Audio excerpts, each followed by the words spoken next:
Bienvenue dans ce lieu de prière, de louange, ce lieu de communion. Nous nous assemblons pour louer notre Seigneur, pour l'adorer. Je vais remettre ces moments dans la prière. Oui, Seigneur, merci pour ta joie, merci pour ta grâce, merci pour ta présence, car tu nous dis que là où nous sommes réunis, un ou deux en ton nom, tu es au milieu de nous. Viens nous ressourcer, viens bénir ces moments que nous mettons à part pour toi, pour t'adorer, pour entendre ta parole, pour méditer tes enseignements et pour nous réjouir ensemble.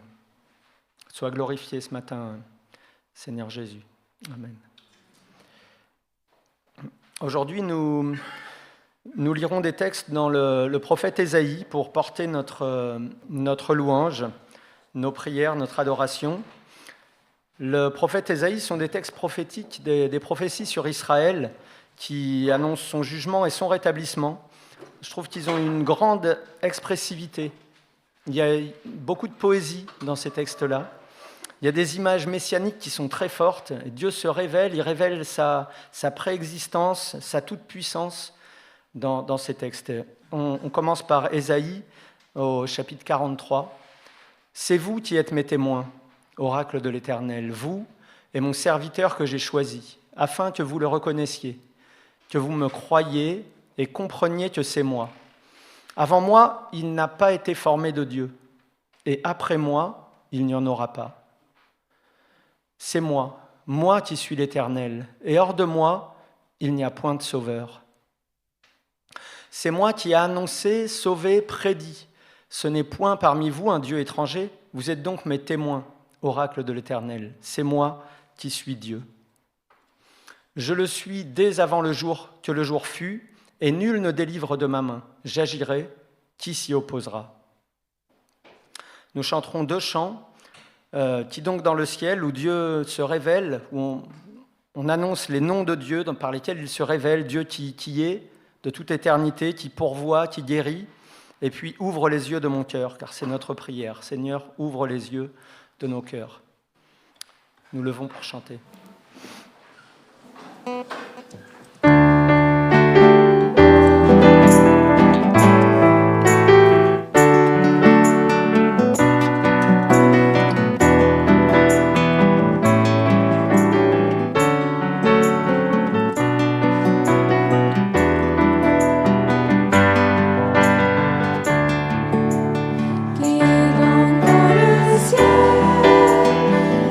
Semblable à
Temps pour eux de culte. Oui, ils peuvent rejoindre leur salle avec les moniteurs. Merci. Soyez bénis pendant ce moment de culte. Nous continuons la lecture dans le prophète Ésaïe, au chapitre 40, puis au chapitre suivant. Consolez, consolez mon peuple, dit votre Dieu. Parlez au cœur de Jérusalem, criez-lui que son combat est terminé, qu'elle s'est acquittée de sa faute, qu'elle a déjà reçu du Seigneur le double de ce qu'elle méritait pour tous ses péchés. Quelqu'un crie, « Dans le désert, frayez le chemin du Seigneur, aplanissez une route pour notre Dieu dans la plaine aride. »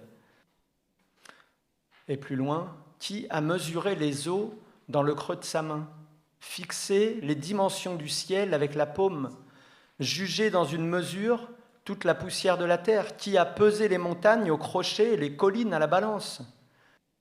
À qui voulez-vous comparer Dieu? Que présenterez-vous qui lui ressemble? À qui me comparerez-vous pour que je lui ressemble? Dit le Saint. Levez les yeux en haut et regardez, qui a créé ces choses? Et plus loin, au chapitre 41, Dieu dit, les pauvres et les déshérités cherchent de l'eau et il n'y en a pas. Leur langue est desséchée par la soif. Moi, le Seigneur, je leur répondrai. Moi, le Dieu d'Israël, je ne les abandonnerai pas. Je ferai jaillir des fleuves le long des pistes, des sources au milieu des vallées. Je changerai le désert en étang et la terre desséchée en source. Je mettrai dans le désert le cèdre, l'acacia, le myrte et l'olivier. Je placerai dans la plaine aride le cyprès, l'orme et le buis, tous ensemble, afin qu'ils voient, qu'ils sachent, qu'ils observent et comprennent tous ensemble que c'est la main du Seigneur qui a fait tout cela, que c'est le Saint d'Israël qui l'a créé. Nous chanterons 2 chants, le chant du Père. Oserais-je dire, mon Père, créateur de l'univers, et pourtant, je suis à tes yeux un trésor si précieux, tu me tiens au creux de tes mains. Puis à l'agneau de Dieu, viens, ô Jésus, toi l'époux bien-aimé, à l'agneau de Dieu soit la gloire, la victoire et le règne pour les siècles des siècles. Pour nous lever pour chanter ces 2 chants.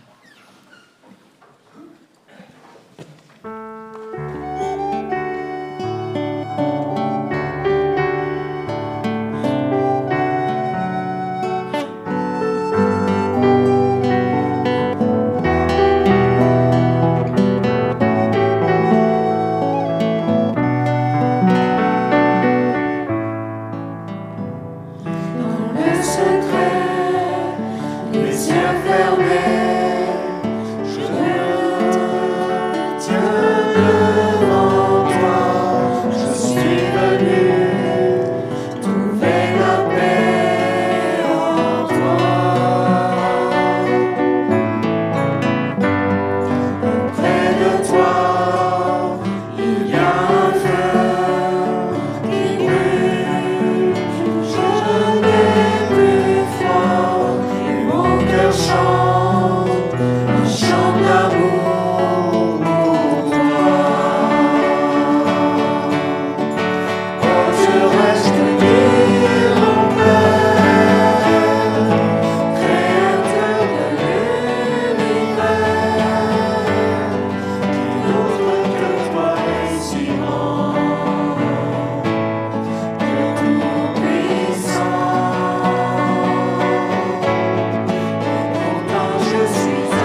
Chaque jour, tu me nourris, tu es le pain de vie.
Ésaïe. Maintenant, ainsi parle le Seigneur, celui qui te crée, ô Jacob, celui qui te façonne, ô Israël. N'aie pas peur, car j'ai assuré ta rédemption. Je t'ai appelé par ton nom, tu es à moi. Si tu traverses les eaux, je serai avec toi. Si tu passes les fleuves, ils ne t'emporteront pas. Si tu marches dans le feu, tu ne te brûleras pas, et les flammes ne te dévoreront pas. Car je suis le Seigneur, ton Dieu, le Saint d'Israël, ton Sauveur. Nous chanterons 2 chants pour proclamer notre attachement à Dieu. Je n'ai que toi, puis grande et merveilleuse. Ensuite, nous aurons un temps de prière libre. Je n'ai que toi.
Carola qui nous apportera le message maintenant. Alors je monte un peu le micro, parce qu'elle est plus grande que moi. Merci Carola, oui, tu peux venir. Que nos oreilles soient ouvertes, que tu aies la paix pour nous donner ce message. Que nous ayons l'intelligence pour comprendre. Merci. Merci. Couvert par ta justice. On va parler de ça ce matin. La grâce et la justification. Prions d'abord. Oui, merci Seigneur parce que tu es ici ce matin. Merci, c'est toi qui nous accueillis. Nous prions que tu ouvres les yeux de notre cœur. Nous prions que tu ouvres nos oreilles, Seigneur, que nous puissions entendre ta parole. Ouvre notre intelligence, que nous puissions comprendre ta parole. Ouvre nos yeux, notre cœur, que nous puissions te voir encore un peu plus comme tu es, Seigneur. Merci pour toi.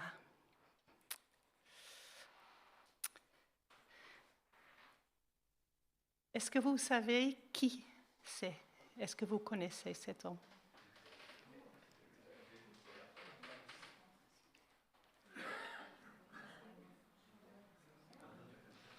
Pardon?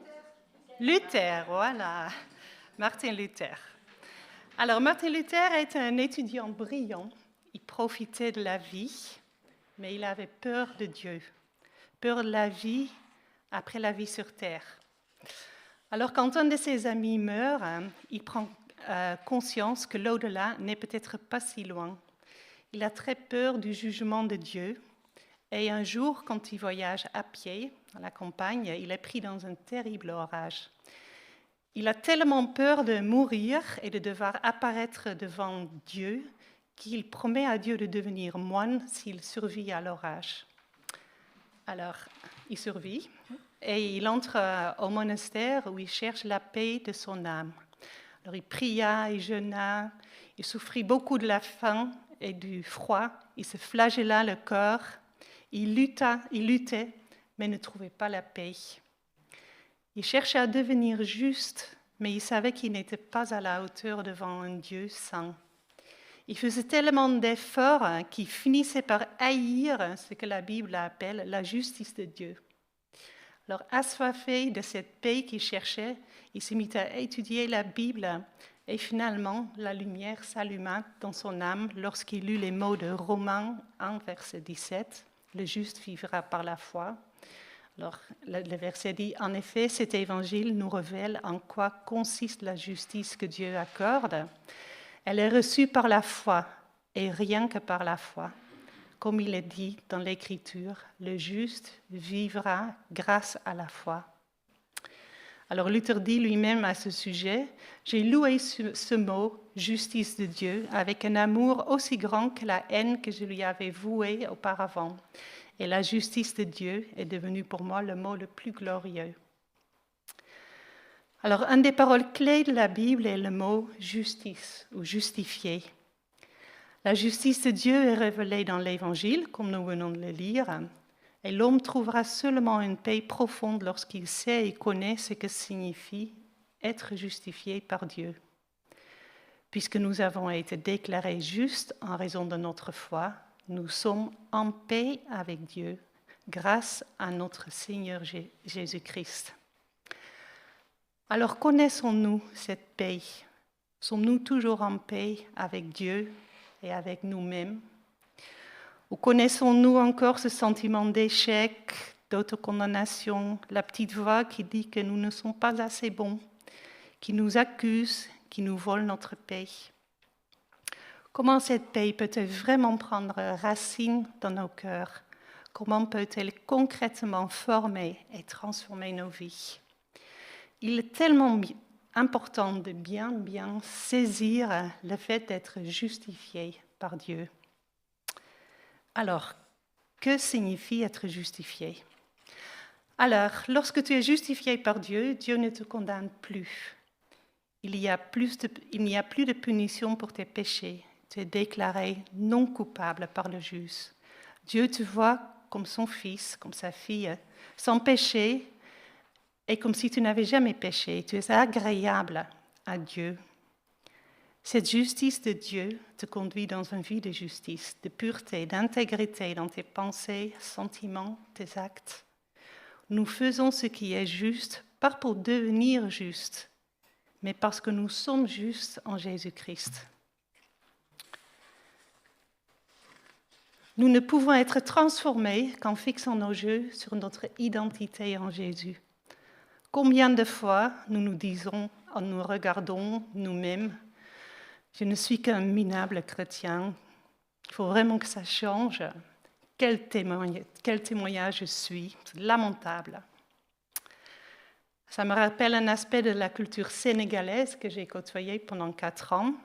Alors les Sénégalais disent très souvent des enfants, Momundudara Khamudara. Donc ça veut dire cet enfant, il ne sait rien, il ne peut rien. Ça faisait partie de la culture. Ils disaient vraiment tous les jours. Et moi, je leur disais toujours, attention, parce que ce que tu dis d'un enfant, c'est ce qu'il devient. Et il en est de même pour nous. Ce n'est pas en nous disant que nous sommes nuls que nous pouvons devenir meilleurs. Ce n'est qu'en regardant Jésus qui nous appelle justes, aimés, agréables en lui, que par sa force, nous pouvons faire ce qui est juste et bon. Alors, la justice, ça vient par la loi ou par la foi? Donc, la loi exige la justice, c'est normal. Dieu est saint, la loi est bonne, elle dit comment quelqu'un peut être acceptable pour Dieu. La justice par la loi dit « accomplis tous les commandements de Dieu et Dieu te justifiera. Tu seras aimé, accepté et béni par lui. » Sous la loi, tout dépend de toi pour être béni. Tout dépend de ce que tu fais. La grâce offre la justice comme don gratuit basé sur la foi. Justice par la foi dit « crois et fais confiance à l'œuvre accomplie du Seigneur Jésus. Et Dieu ne t'attribue plus tes péchés. Au contraire, par la foi, Dieu t'attribue la justice de Jésus comme don gratuit.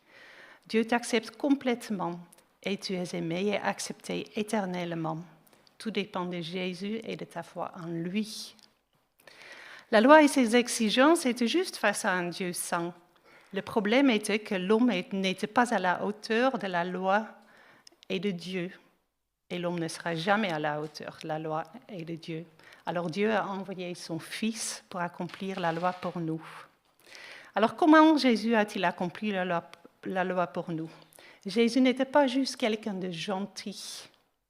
Il a accompli la plus grande œuvre qui a jamais été faite sur cette terre, une œuvre titanique.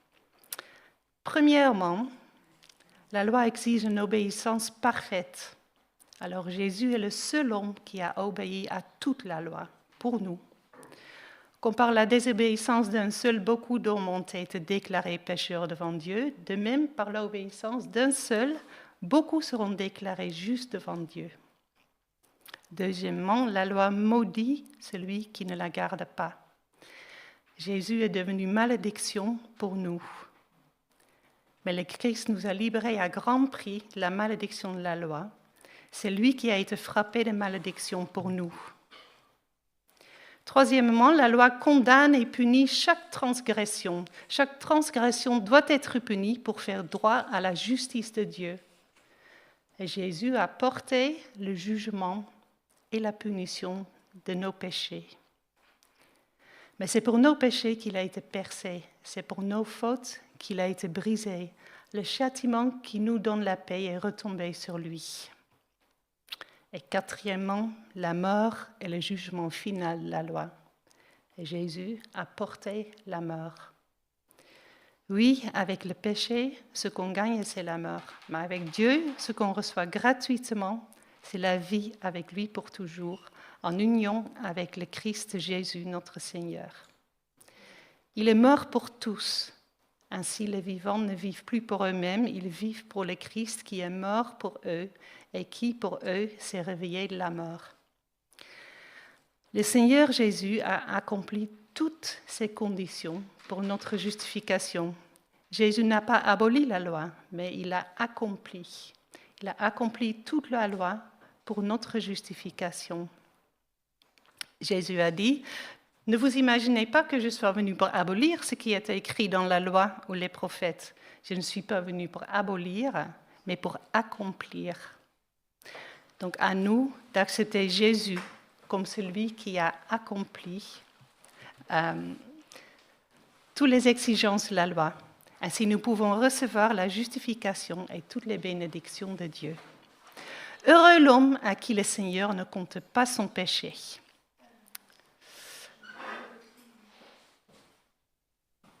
Heureux l'homme à qui le Seigneur ne compte pas son péché. Comment cela est-il possible? Parce que tous nos péchés, transgressions et injustices ont été attribués à Jésus, à la croix.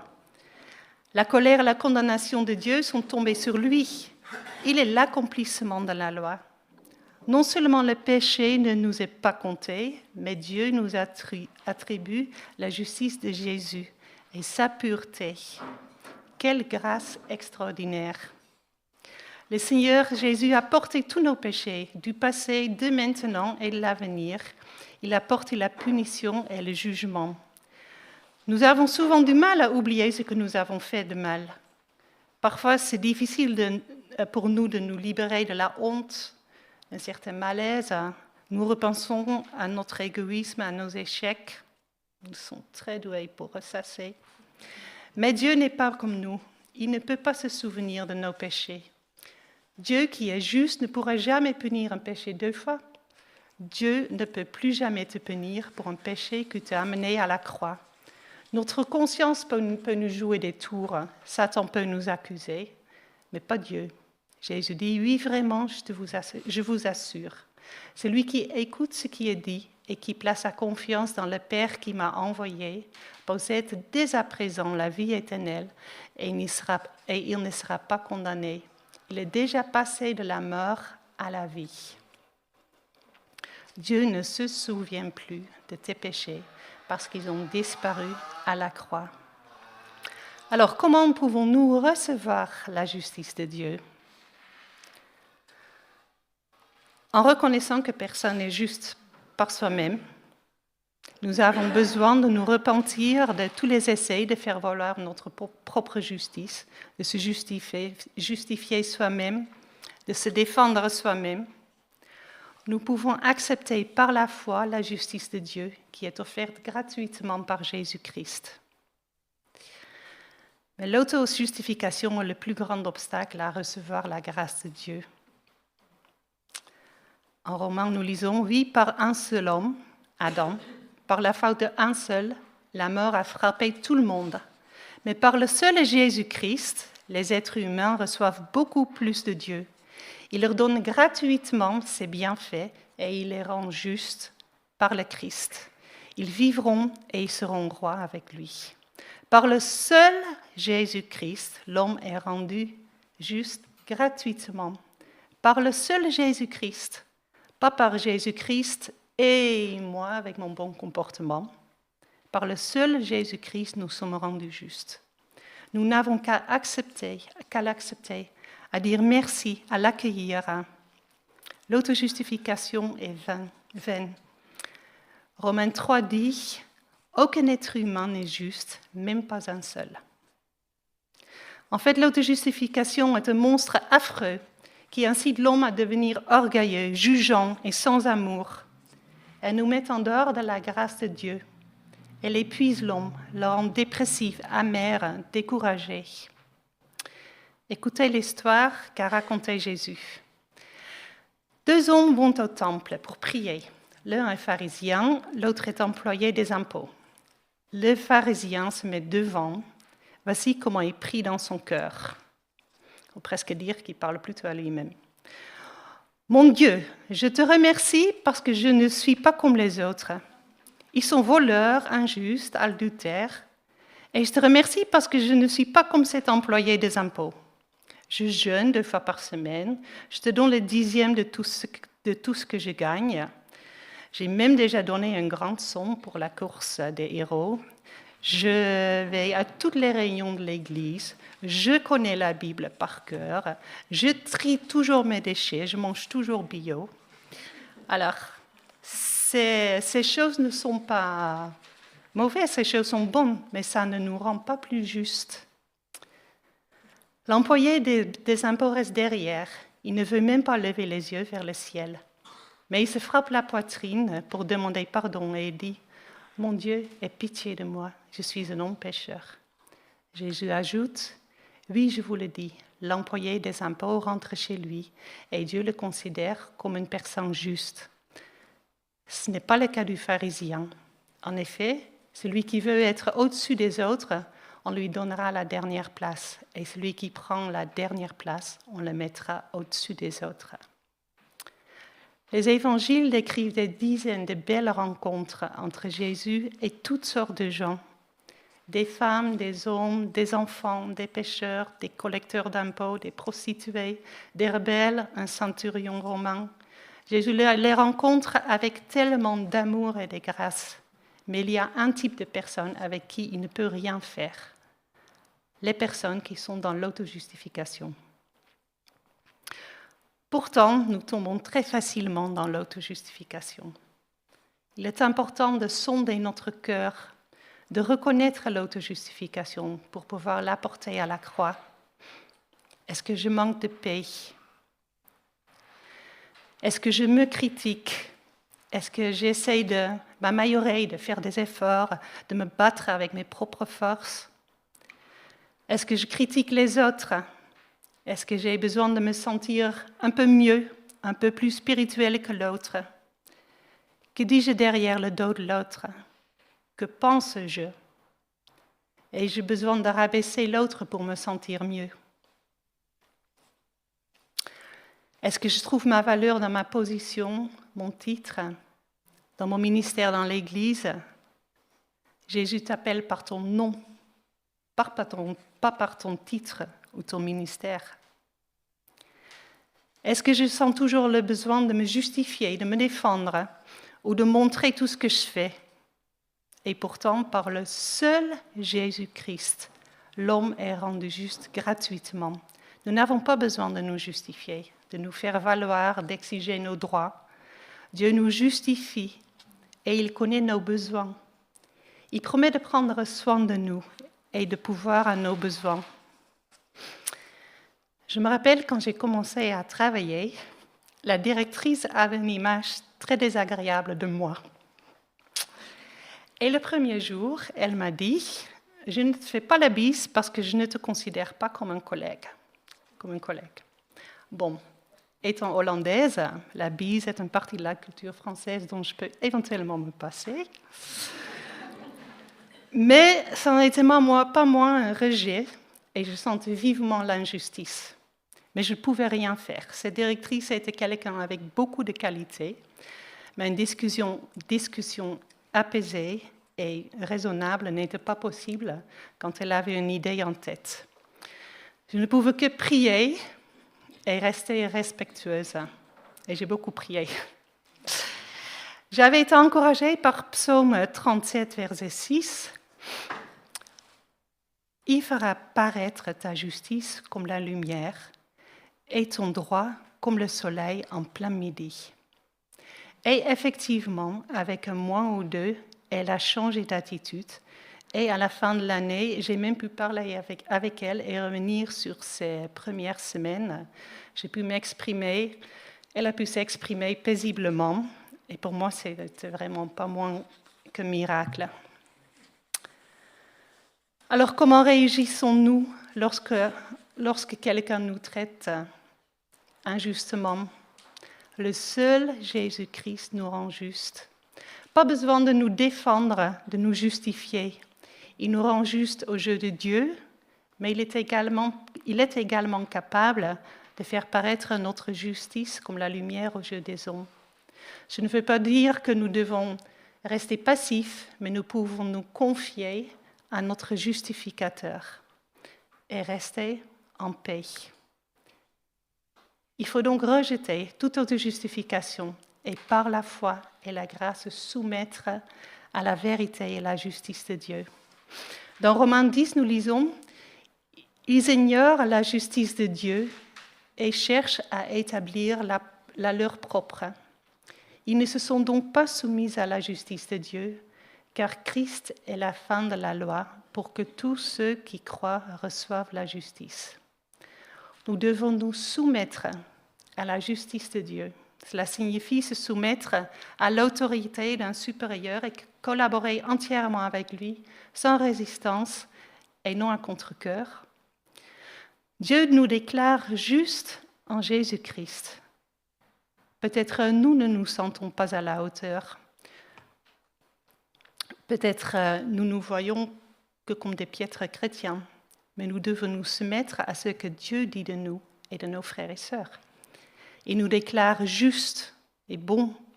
Il dit qu'il ne trouve rien à redire contre nous. Il dit que nous sommes sa fille, son fils bien-aimé, agréable. Dieu veut que nous nous soumettions à sa justice et que nous collaborions avec sa justice en la mettant en pratique. Par sa force, nous pouvons faire des choses justes et bonnes, pas pour devenir justes aux yeux de Dieu, ni pour devenir justes à nos propres yeux, ou aux yeux de nos frères et sœurs ou nos voisins. Non, par sa force, nous pouvons faire des choses justes parce que nous sommes justes par la grâce de Dieu. Quelle idée paisible, quelle bonne nouvelle. Ainsi, nous sommes justifiés par la foi, car Jésus a accompli la loi.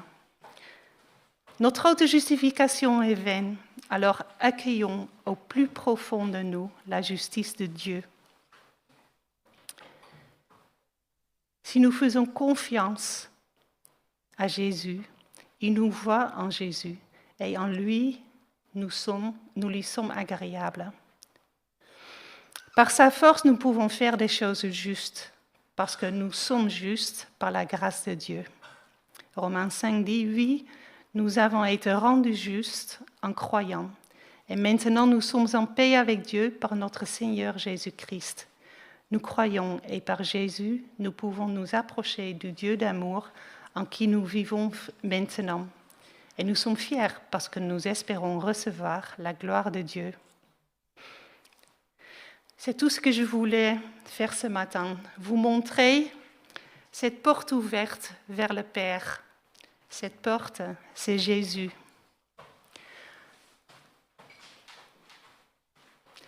Nous avons tellement besoin d'être acceptés comme nous sommes. Nous avons tous besoin de ça. Nous avons besoin d'être aimés comme nous sommes. Et souvent, nous cherchons cette acceptation ailleurs, un peu partout. Mais il n'y a que Dieu, par Jésus, qui nous connaît parfaitement et qui nous aime parfaitement, qui nous accepte parfaitement. Jésus a ouvert la porte vers le Père. Il est devenu la porte.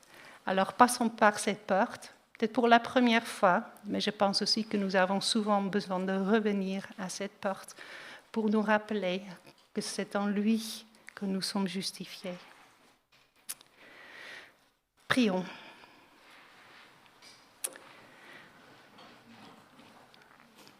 Seigneur, tu nous as créés avec ce besoin d'être aimés parfaitement. Je crois profondément, Seigneur, que tu l'as fait exprès pour que nous venions à toi, que nous cherchions cette relation avec toi, Seigneur. Alors nous voulons venir à toi et passer par cette porte que Jésus a ouverte vers le Père, la porte qu'est Jésus. Nous voulons venir à toi, Dieu, accueillir ce que Jésus a fait, dire merci, accepter ton amour et ta grâce, cette paix, Seigneur, dont nous avons tellement besoin, chaque jour, à chaque moment. Merci Jésus pour ce que tu as fait et merci Dieu pour ta grâce et ton amour qui est sans faille, qui nous accompagne chaque jour. Merci pour ton accueil. Nous voulons t'accueillir, accueillir ton amour au plus profond de nous. Ouvre nos yeux, Seigneur, que nous pouvons voir comment tu nous rends justes. Merci. Amen. Alors nous allons chanter justement de ce que Jésus a fait, ce que Jésus a accompli. Prosternons-nous à la croix pour accepter la justification et l'amour de Dieu. Chantons.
C'est le moment des annonces.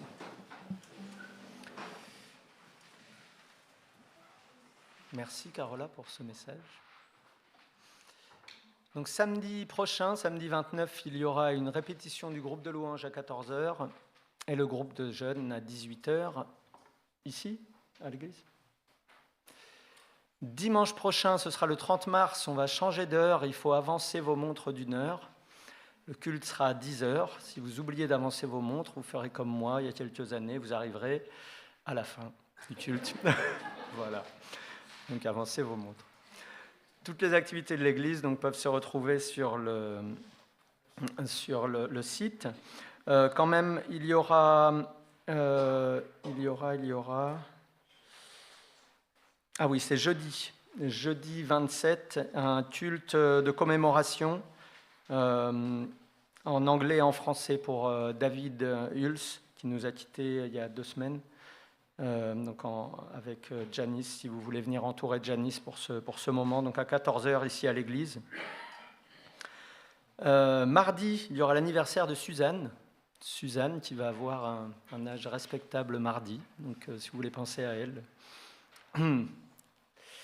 Un concert, donc pensez au concert de louange le week-end de Pâques, donc samedi 19 avril, c'est un peu loin pour moi l'heure, c'est quoi, 18h.